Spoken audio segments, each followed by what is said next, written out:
An NBA reporter for Forbes Sports expects the Pistons to be aggressive buyers this offseason. I don't know. Was this an article or is this just a tweet that he had out? This was a tweet he had out, and he used to cover the Suns a little bit for Forbes Sports. And his explanation for it was basically that, like, now that you have Monty, you're not going to kind of play the safe game like you did with Casey, where you're just accumulating talent and just putting it on the floor and see what happens, right?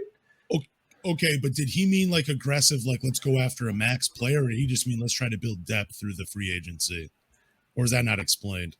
It wasn't really explained, but I think what he was just saying is, like, now you have a championship level type of coach where you can go out and just be aggressive.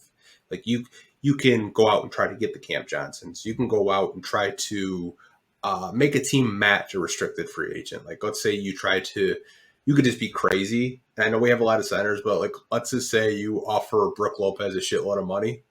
Bucks probably can't match, you know? Yeah.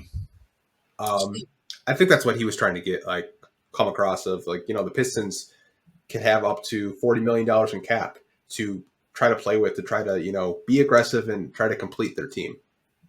But so how do you want the Pistons to spend their money? Do you want them to go after like a big name max level player, or would you rather have them divide that cap room, that money up to add depth and get guys like we were talking about it last week, like a Harrison Barnes, you know, Mm-hmm. Josh Richardson, or a Kelly Oubre? Like, what would you rather see the Pistons do this offseason? Add depth or be aggressive and go for a max level player? I want them to attempt to get Cam Johnson. Okay. But if the Nets match, let's just say they match, try to, you know, get the mid-level guys. Try to go after a Harrison Barnes. Try to go for depth at the small forward position, because as of right now, your small forwards are just Isaiah Livers and Gabriel Procida if he does decide to come over. That's not good. Like you had mentioned, Kelly Oubre, who I think is going to be a sneaky candidate for the Pistons to go after. If you look at Monty Williams, when Kelly Oubre was in Phoenix, he had his best year under Monty. I think the Pistons are really going to attack the, you know, small forwards in this free agency class. I don't think it's going to be Jeremy Grant. I just don't. No. I think it's going to be a guy that complements Caden Ivey, not a guy that takes the ball away from them.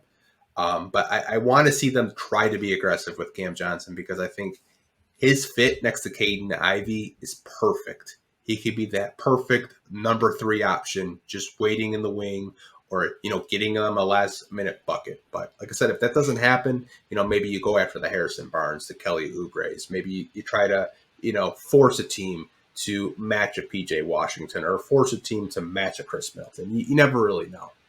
I mean, I'm still looking at guys like I've already mentioned his name, but like a Josh Richardson, you know, just a solid veteran that, you know, could play the 3, could play the 2, could come off the bench for you, can hit a couple shots. I mean, he's not like he was when he was in Miami, but he's still a solid rotation piece in the NBA. I just don't see the Pistons. I know some Pistons fans want them to make a huge splash in free agency.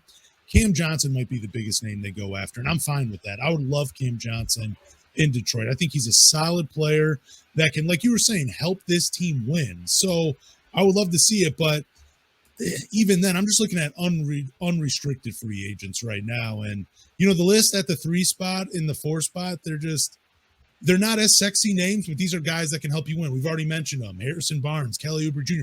Like, I agree with you. He's a sneaky. I would love him to be in Detroit, man. Like, because you still got the players like Cade and Ivy on rookie contracts. You could sign Kelly Oubre for like 3 years and see if it works.